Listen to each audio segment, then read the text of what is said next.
Eu quero saudá-lo com a bênção apostólica. Que a graça do nosso Senhor Jesus Cristo, o amor de Deus e a comunhão do Espírito Santo seja contigo. Obrigado por assistir conosco mais um tema da série Princípios de Fé. Vamos considerar o estado dos mortos. Há uma crença popular no mundo religioso que o homem criado à semelhança de Deus seja composto de dois elementos, um mortal e o outro imortal. O mortal se chama corpo e o imortal se chama alma. A alma, que comumente também se chama espírito, pretende-se seja uma entidade imaterial, consciente e imortal, que continua vivendo depois da morte do corpo. Essa crença acerca da natureza do homem é mantida quase que universalmente, tanto no paganismo como no cristianismo. Quase todos os professos cristãos creem que o homem possua uma alma abstrata, consciente e imortal a sobreviver ao corpo. Esse conceito tem a sua raiz nas crenças pagãs do passado e também na própria filosofia grega. Platão sustentava a chamada dicotomia e afirmava que o corpo era a prisão do espírito e só na morte o espírito alcançaria a liberdade. De uma maneira direta ou indireta, podemos afirmar que esses conceitos pagãos de imortalidade foram incorporados nas crenças cristãs e sobreviveram ao longo dos séculos. Erros graves foram introduzidos na fé cristã. Destaca-se, entre outros, o da crença na imortalidade natural do homem e sua consciência na morte. Vamos deixar que as Escrituras Sagradas, que constituem autoridade fidedigna e infalível, responda a essas indagações sobre este tema, podemos dizer, este inquietante tema. Voltando às nossas origens, ao buscar entender o ponto de vista bíblico da natureza humana, devemos reconhecer primeiro o sentido da vida humana na criação. Deus formou o homem como alma vivente, agente moral livre, feito à sua imagem, criado para sua glória. Aquele que estabeleceu os mundos estelares nos altos céus e com perícia delicada coloriu as flores do campo, aquele que encheu a terra e os céus com as maravilhas de seu poder, vindo a coroar sua obra gloriosa, a fim de pôr em seu meio alguém para ser o governador da linda terra, não deixou de criar um ser digno das mãos que lhe deram vida. Conforme é dada pela inspiração, a genealogia de nossa raça remonta sua origem, não a uma linhagem de germes, moluscos e quadrúpedes a se desenvolverem, mas ao grande Criador, posto que, formado do pó, Adão era filho de Deus. Vamos ler um texto bem interessante que fala da nossa origem. Gênesis capítulo 1, versículos 26 e 27. E disse Deus: façamos o homem à nossa imagem, conforme a nossa semelhança, e domine sobre os peixes do mar, e sobre as aves dos céus, e sobre o gado, e sobre toda a terra, e sobre todo o réptil que se move sobre a terra. E criou Deus o homem à sua imagem, a imagem de Deus o criou, macho e fêmea os criou. Gênesis 1, 26 e 27. Como você acompanhou o relato do livro de Gênesis, também conhecido como o livro das origens, esclarece a maneira como aconteceu a criação do homem. E formou o Senhor Deus o homem do pó da terra, e soprou em seus narizes o fôlego da vida, e o homem foi feito alma vivente. Gênesis 2, 7. Podemos observar que na origem da raça humana, a formação do homem aconteceu com dois elementos distintos: o pó da terra e o fôlego de vida. Formou o Senhor Deus o homem do pó da terra e soprou em seus narizes o fôlego de vida. E qual foi o resultado? O homem foi feito alma vivente. Existe aqui uma regra muito simples. Pó da terra mais fôlego de vida é igual a alma vivente. Alma vivente menos fôlego de vida é igual a pó. Não existe uma alma abstrata, consciente e imortal que desprende do corpo após a morte. O fôlego de vida volta para Deus porque Deus é o doador da vida. E o pó volta para a terra. Na perspectiva bíblica, o corpo e a alma não são duas substâncias separadas, uma mortal e a outra imortal, que residem juntas dentro do ser humano. São duas características da mesma pessoa.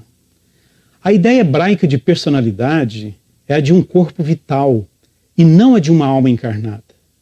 Em suma, ao receber o fôlego de vida, o corpo inanimado de Adão recebeu ali os sinais vitais, e esses sinais foram ativados. O coração começou a bater, o sangue a circular, o cérebro a pensar, etc. Em termos simples, o homem se tornou um ser vivente. Portanto, o fôlego da vida não é uma alma imortal.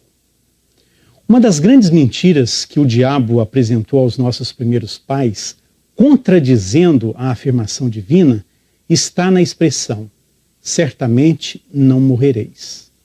Acompanhe na leitura bíblica as palavras conflitantes entre a verdade de Deus e a mentira da serpente. E ordenou o Senhor Deus ao homem, dizendo: de toda árvore do jardim comerás livremente, mas da árvore da ciência do bem e do mal, dela não comerás, porque no dia em que dela comeres, certamente morrerás. Gênesis 2, 16 e 17. A declaração divina é clara e direta: certamente morrerás. Agora acompanhe a declaração da serpente. E disse a mulher à serpente: do fruto das árvores do jardim comeremos, mas do fruto da árvore que está no meio do jardim, disse Deus: não comereis dele, nem nele tocareis, para que não morrais. Então a serpente disse à mulher: certamente não morrereis. Gênesis 3, 2 a 4. O Criador afirmou que a transgressão do homem resultaria na morte. E o diabo disse que isto não aconteceria. Ele afirmou: certamente não morrereis. O único que prometeu a Adão vida em desobediência foi o grande enganador. A declaração da serpente a Eva no Éden, certamente não morrereis, foi o primeiro sermão pregado acerca da imortalidade da alma. Todavia, essa declaração, repousando apenas na autoridade de Satanás, ecoa dos púlpitos da cristandade e é recebida pela maior parte da humanidade tão facilmente como foi pelos nossos primeiros pais. No desenrolar da história, conforme a narração bíblica de Gênesis, a mulher e o homem caíram no pecado e Deus apresentou a eles as consequências de sua transgressão. Porquanto és pó, e em pó te tornarás. Gênesis 2, 19. O homem não era dotado de imortalidade natural e incondicional. Unicamente pela obediência a Deus e o comer da árvore da vida, poderia ele perpetuar a sua existência. Mas, devido à sua desobediência, o homem perdeu o seu acesso à árvore da vida. Distanciou-se da glória do Criador e foi separado da fonte da vida. O pecado trouxe morte a Adão e a todos os seus descendentes. Na teologia do Novo Testamento, esta verdade é destacada de uma forma muito clara. Acompanhe a leitura dos textos seguintes. Pelo que, como por um homem entrou o pecado no mundo, e pelo pecado a morte, assim também a morte passou a todos os homens, por isso que todos pecaram. Romanos 5, 12. Porque todos pecaram e destituídos estão da glória de Deus. Romanos 3, 23. Porque o salário do pecado é a morte. Romanos 6, 23. O salário do pecado é a morte. Morte é deixar de viver. Se existisse uma alma imortal, consciente, a se desprender do corpo, poderia-se afirmar que os mortos continuariam vivos. E Deus estaria equivocado ao dizer: certamente morrerás. Face a isto, eu te pergunto: estão vivos os que já morreram? A Bíblia é clara ao responder esta pergunta. Porque os vivos sabem que hão de morrer, Mas os mortos não sabem coisa alguma, nem tampouco eles têm jamais recompensa, mas a sua memória ficou entregue ao esquecimento.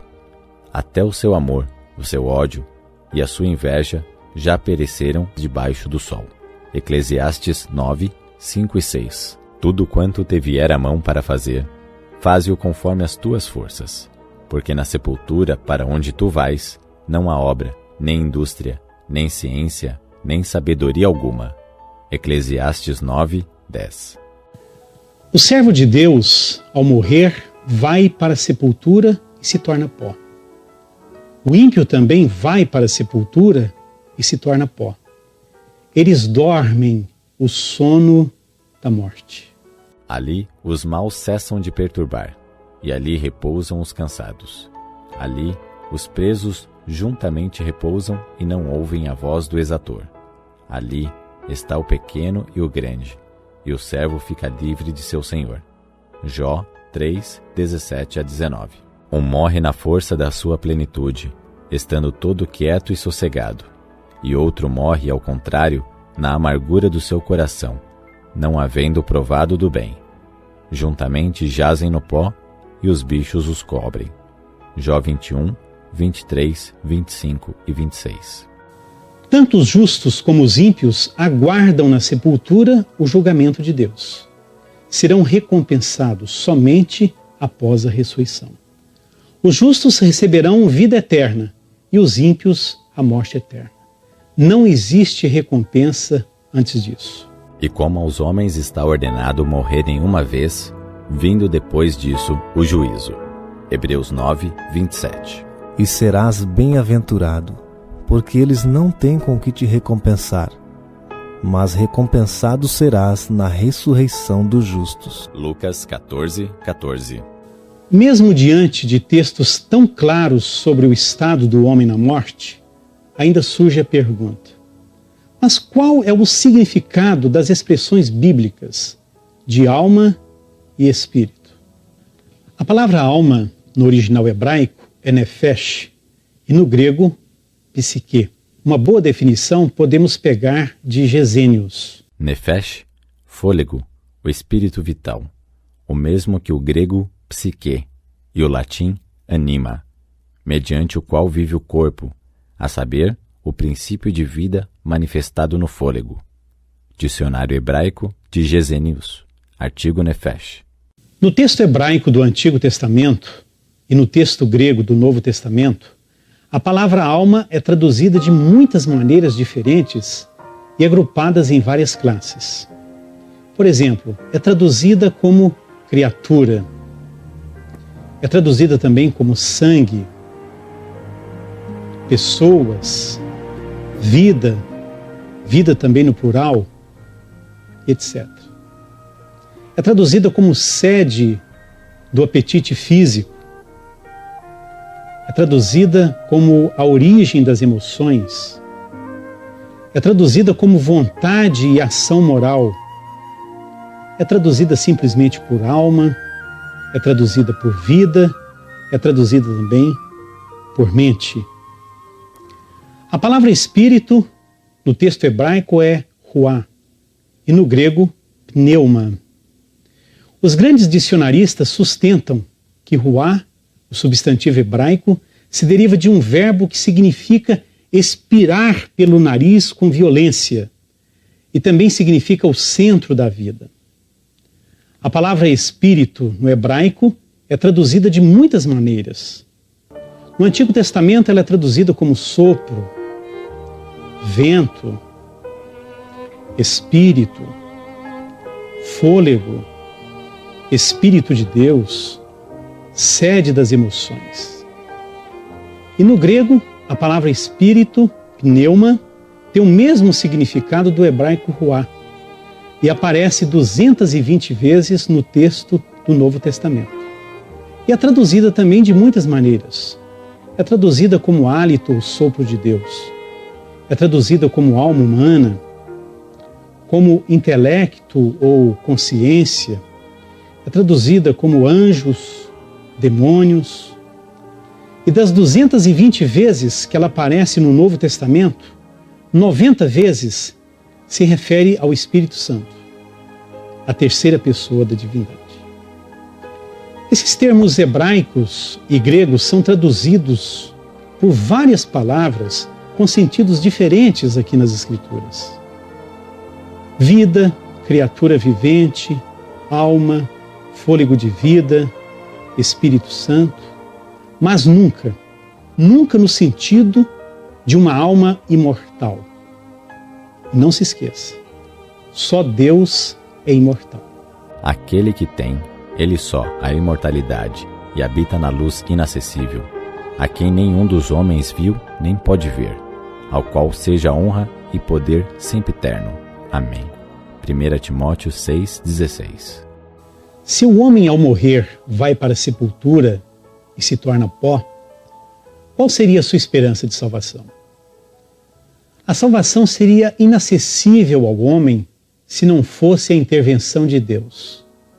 Mas Deus amou o mundo de tal maneira que deu seu Filho unigênito, para que todo aquele que nele crê não pereça, mas tenha a vida eterna. Porque se pela ofensa de um só a morte reinou por esse, muito mais os que recebem a abundância da graça e do dom da justiça reinarão em vida por um só, Jesus Cristo. Romanos 5,17. Unicamente através de Cristo, as pessoas podem ser libertas do pecado. Unicamente através de Cristo, o homem pode reaver a posição original perante Deus. Somente os que aceitam a provisão divina de redenção receberão a vida eterna, a imortalidade. Então fica claro que a imortalidade será concedida ao homem por ocasião da segunda vinda de Cristo e será extensiva a todos aqueles que o aceitaram como seu Salvador pessoal. E quando Cristo se manifestar, os santos que dormem o sono da morte ressuscitarão e juntamente com os vivos eles serão transformados. Aí terá início a eternidade. E Deus te convida a participar de sua eternidade e de sua glória. Que Deus te ajude e te abençoe para isto. Amém. Dormir em Cristo, ó irmão, será fugir de todo mal, deixar a negra tentação e ter a vida no final. Em Cristo dorme, meu irmão, a paz eterna vai gozar, não sofrerá.